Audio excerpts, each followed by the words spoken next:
Operation Sindoor విజయవంతంగా నిర్వహించినట్లు సైన్యం ప్రకటించింది. ఈ మెరుపు దాడులకు సంబంధించి వివరాలను కేంద్ర రక్షణ విదేశాంగ మీడియాకు వెల్లడించింది.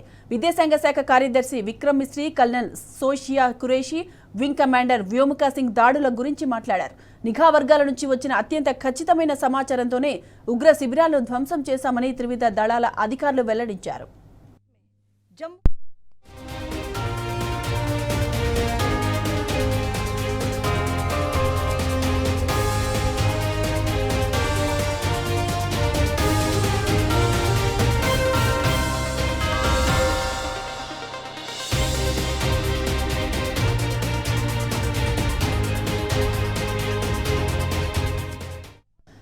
జమ్మూ కాశ్మీర్లో పర్యాటక రంగం అభివృద్ధి చెందుతోందని, దాన్ని అడ్డుకోవాలన్న లక్ష్యంతోనే పహల్గామ్ ఉగ్రదాడికి పాల్పడ్డారని విక్రమ్ మిశ్రీ తెలిపారు. మత ఘర్షణలు రెచ్చగొట్టే విధంగా మారణ హోమానికి తెరలేపారన్నారు. ఉగ్రముఖలకు పాక్ అండగా నిలుస్తోందని, టీఆర్ఎఫ్కు పాక్ అండదండలున్నాయని ఆయన అన్నారు. పహల్గామ్ దాడి తర్వాత ఉగ్రవాదుల కార్యకలాపాలను నిఘా సంస్థలు ట్రాక్ చేయడంతో ఆపరేషన్ సింధూర్కు ప్లాన్ వేశామని మిశ్రీ వెల్లడించారు. దాడులకు ఎలా ప్లాన్ చేశారన్న వివరాలను colonel Sofiya Qureshi, wing commander Vyomika Singh వెల్లడించారు. సామాన్య పౌరులకు ఎలాంటి హాని కలగకుండా కేవలం ఉగ్ర స్థావరాలనే లక్ష్యంగా చేసుకున్నట్లు తెలిపారు. ఉగ్రవాదులు అజ్మల్ కసబ్, డేవిడ్ హెడ్లీ లాంటి నరరూప రాక్షసులు కూడా ఇక్కడే శిక్షణ పొందినట్లు వారు తెలిపారు.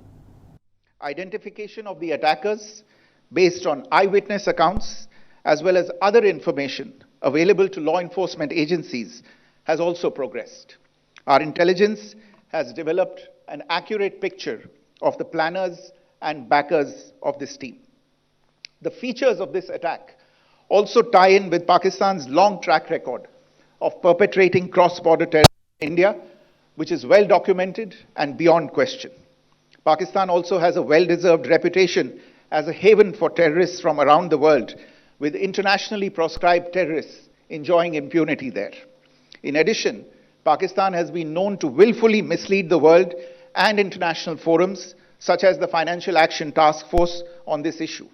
The Sajid Mir case, in which this terrorist was declared dead and then, in response to international pressure, brought back to life, found alive and arrested, is the most glaring example.